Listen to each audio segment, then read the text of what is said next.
لا شریک لہ، جس کا کوئی شریک نہیں، نہ ذات میں، نہ صفات میں، نہ افعال میں۔ کہتے ہیں کہ میں ایک مسجد میں خادم ہوں، لوگ جوتے چھوڑ کے چلے جاتے ہیں، میں اگر استعمال کو ٹھیک ہے، اگر وہ خود چھوڑ گئے کئی دن رہنے دو، جب کوئی لینے کے لیے نہ آئے تو یہ گری پڑی چیزیں ہیں، یہ استعمال ہو سکتی، لیکن یقین ہو جائے کہ وہ نہیں آتے۔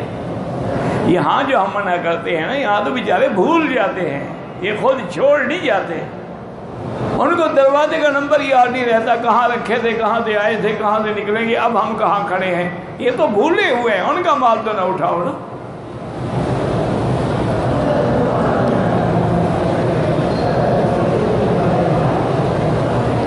اگر کپڑے پہننے کے 2-4 گھنٹے کے بعد آپ نے کپڑے اتار کے احرام باندھ کے حلق کرا لیا تو دم نہیں ہے، لیکن اگر آدھا دن یا سارا دن گزر گیا پھر دم ہے، یعنی بال بھی منڈوانے ہوں گے، یہ نہ سمجھو کہ دم دے دیں گے، جب تک بال نہیں منڈواؤ گے تم تو احرام میں ہو، جتنی غلطیاں کرو گے دم پڑتا جائے گا۔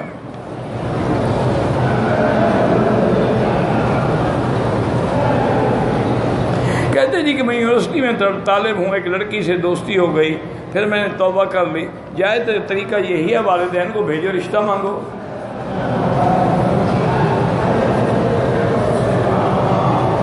میں طائف سے آتا رہتا ہوں ہفتے میں 2-3 بار، اگر آپ کا کام ایسا ہے کہ ہر ہفتے میں 2-3 بار آپ کو لازم آنا ہے تو پھر آپ کے لیے گنجائش ہے کہ احرام نہ باندھیں، اگر ویسے تفریحاً آتے ہیں تو پھر لازمی احرام باندھیں، طائف میقات ہے۔ اپنا عمرہ کر کے دوسرا عمرہ کرنا چاہتا ہوں، چند مرحومین کے لیے نہیں، ایک عمرہ ایک کے لیے ہوتا ہے، ایک حج ایک کے لیے ہوتا ہے۔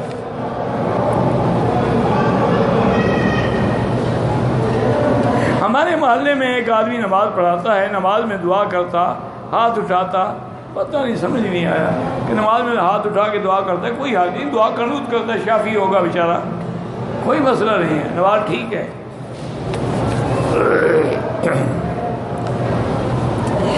اگر ظہر کا نماز ہے، مقیم کو پتہ ہے کہ امام مسافر ہے، تو آخری رکعت میں شامل ہوا، معلوم نہ ہوگی یہ دوسرا رکعت ہے یا چوتھا ہے، تو اندازہ کرے اور کیا ہو سکتا ہے۔ اگر ایک مقیم نے مسافر کے پیچھے نماز پڑھی ہے، وہ 2 رکعت پہ سلام پھیر دے گا یا خود کھڑے ہو کے پوری کرے۔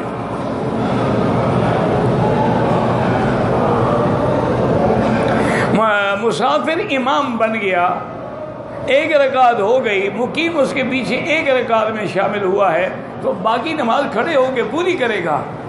حضور پاک جب مکے میں آئے، آپ نے جب نماز پڑھائی تو آپ نے اعلان کیا، اتموا صلاتکم انا قوم سفر، کہ مکے والوں تم اپنی نماز پوری کر لو، ہم مسافر ہیں۔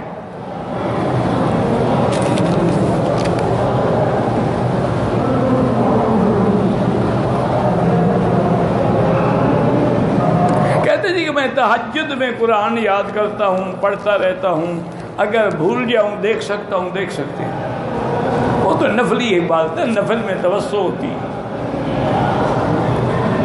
عمرہ کرنے کے بعد سر مڈانے سے پہلے احرام اپنے پیشاب سے ناپاک ہو گیا، عمرہ ہو جائے گا، اس کو دھو ڈالو بس۔ طواف کے بعد 2 رکعت جو ہیں وہ امام ابو حنیفہ رحمۃ اللہ علیہ کے نزدیک واجب ہیں، باقی ائمہ کے نزدیک سنت ہے، نفل تو کسی کے نزدیک بھی نہیں ہے، یہ تو تم نے گھڑ رکھا ہے 2 رکعت نفل اور 2 رکعت نفل۔ طواف کے بعد افضل یہ ہے کہ 2 رکعت مقام ابراہیم کے پیچھے پڑھیں، اگر وہاں جگہ نہ ملے حتیم کے اندر پڑھیں، وہاں بھی جگہ نہ ملے تو مطاف کے ایریے میں پڑھیں، ورنہ جہاں مرضی آئے پڑھ لیں۔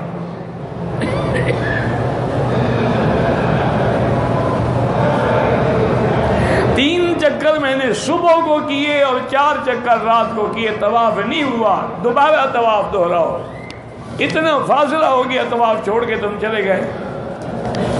یہ تو ایسے ہے نا کہ جیسے ابھی عشاء کی نماز ہوگی، 1 رکعت پڑھ کے گھر چلے جاؤ، پھر انشاءاللہ 3 گھنٹے کے بعد آ کے 1 رکعت پڑھو، پھر ہوٹل چلے جاؤ، پھر یہ تماشا ہے، نماز ہے، طواف ہے۔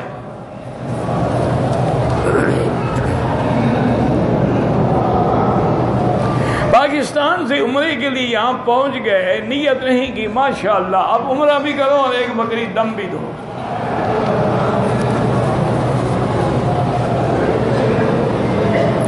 میں پریشانیوں میں مبتلا ہوں، ایک پریشانی ختم ہوتی ہے تو دوسری آ جاتے، وہی انسان تو ہوتا ہی ہے، المؤمن مبتلن، ایمان والا تو ابتلا میں ہوتا ہے، اس لیے صبر کیا کرو اور اللہ سے صحت و عافیت مانگا کرو، نعمت ملے شکر کرو، تکلیف آئے صبر کرو۔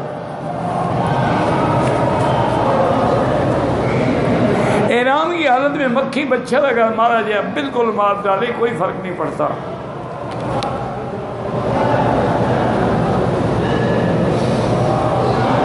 کہتا جی کہ دو قومیں لڑ رہی ہیں، ان کو صلح کے لیے قرآن لے جائیں، یہ جہالت کی بات ہے۔ لوگ کہتے ہیں جی قرآن ہم لائے ہیں، جس نے قرآن پہ عمل نہیں کیا اس کے بعد لے جاؤ گے، فائدہ کیا ہے؟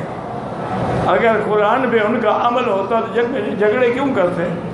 یہ تو ایسے لوگوں کا رواج ہے۔ یہ ہے کہ قرآن کے مطابق فیصلہ کرو، ان سے کہو کہ یہ ہم علماء لے آئے ہیں، دونوں جماعتیں اپنی بات سناؤ، یہ اللہ کے قرآن کے مطابق تمہارا فیصلہ کریں گے۔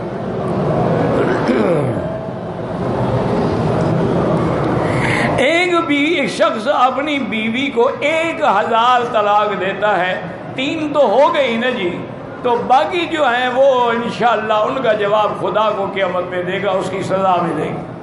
3 طلاقیں تو پکی ہو گئی۔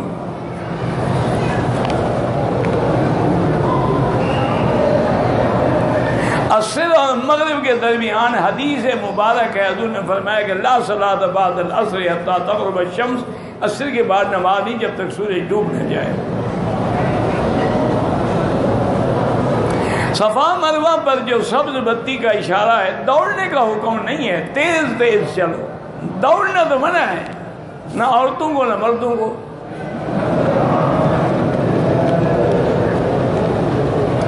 اکثر لوگ آتے عمرہ کر کے خود بھی 4 جگہ سے بال کاٹ، اگر خود بھی بال کاٹے جائز ہے، لیکن سارے سر پہ جتنے بال ہیں اس کا چوتھا حصہ کٹ جائے، یہ نہیں کہ ایک ٹک ادھر سے اور ایک ادھر سے اور ایک ادھر سے، وہ دم پڑ جاتی ہے۔ میں کشمیر سے آیا ہوں، 20 دن رہنا ہے اور عمرہ کرنا چاہتے ہیں بالکل کریں، مسجد عائشہ سے کریں، جیرانہ سے کریں، عرفات سے کریں، جدے جا کے کریں، ذل حلیفہ سے، یعنی حرم کی حد کے باہر سے جہاں سے مرضی آئے احرام باندھ لیں۔ رفع یدین بھی حدیث میں موجود ہے اور نہ کرنے کی حدیث بھی موجود ہے، لہذا کسی سے لڑا نہ کرو۔ اسی طرح امام کے پیچھے فاتحہ پڑھنے کی بھی حدیث ہے اور نہ پڑھنے کی بھی حدیث موجود ہے۔ حضور نے فرمایا جب امام ہو اذا قرأ فانتم چپ رہو۔ لا شریک لا، جس کا کوئی شریک نہیں، نہ ذات میں نہ صفات میں نہ افعال میں۔